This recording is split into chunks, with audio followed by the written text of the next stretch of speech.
This is Sandra Olubukunola Popoola. You're welcome to the program. Thank you. Thank you very much, Ty. Thank you for coming. It's been an absolute privilege to have you. Each time I call on you, you've never failed me, and I think that's a privilege. Thank you very much for coming. Thank you. It's an honor. Before we go on, would you just talk us through, for the benefit of those who are listening and those who are watching us live here, who is Sandra Olubukunola Popoola? Wow. I mean, that's the big question. I ask myself that every day as well.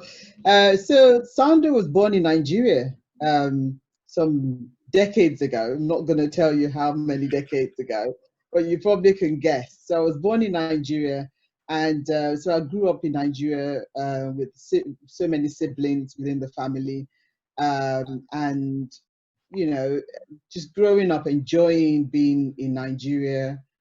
And in a big family as well. So, and from that time, you know, way back, I remember a lot about Nigeria actually, because I've left Nigeria many years ago.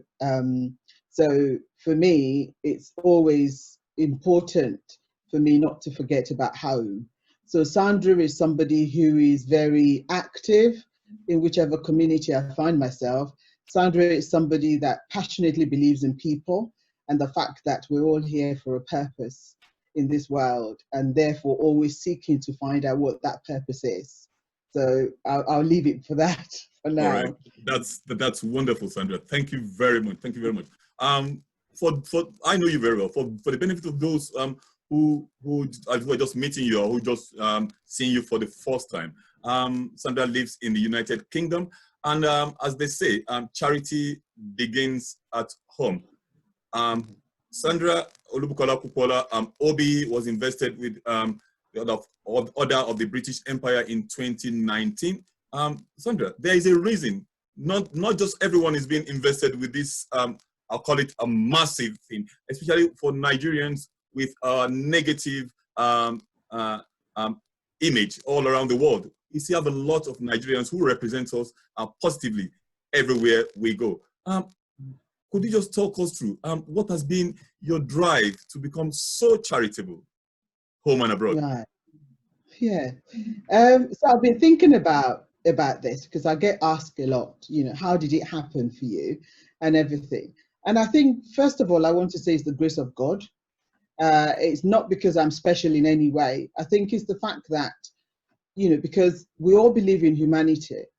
As a result of that, we do as much as we can to kind of improve what humanity is about, which is, you know, as a Christian, we're told we should be our brother's keepers.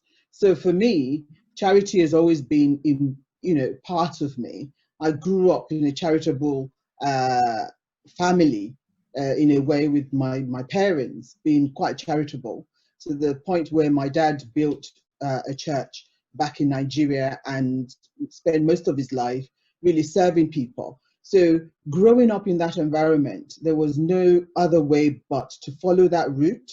So for me, it's second nature to be charitable. It's second nature because we're given whatever we're given for a reason, not just to be selfish about it, but to actually share it, to improve the lives of people around us. So for me, I started working in church from a very, very young age. Before I left Nigeria, I was teaching in church. At age 13, I was teaching Hebrew, for example, you know, and serving in church all the way through, and then coming into a different environment, coming into England. Obviously, I brought that, you know, that feeling of charitable giving into an environment that was alien to me at the time, because I was only quite young. I was still in my teens when I came across to England on my own, you can imagine. So rather than just thinking, oh, I'm away from home, from families and friends, I was looking for avenues in which to use my skills, my knowledge, and also to use the love of God that is in me. So for me, my journey my charitable journey, if you want to call it that, started at a very, very young age. And I haven't stopped at all, because I think it shouldn't stop until we shouldn't stop giving until we're gone, basically, from this earth. Because only then can one say that one has done their best, you know, to give back to society. Yes.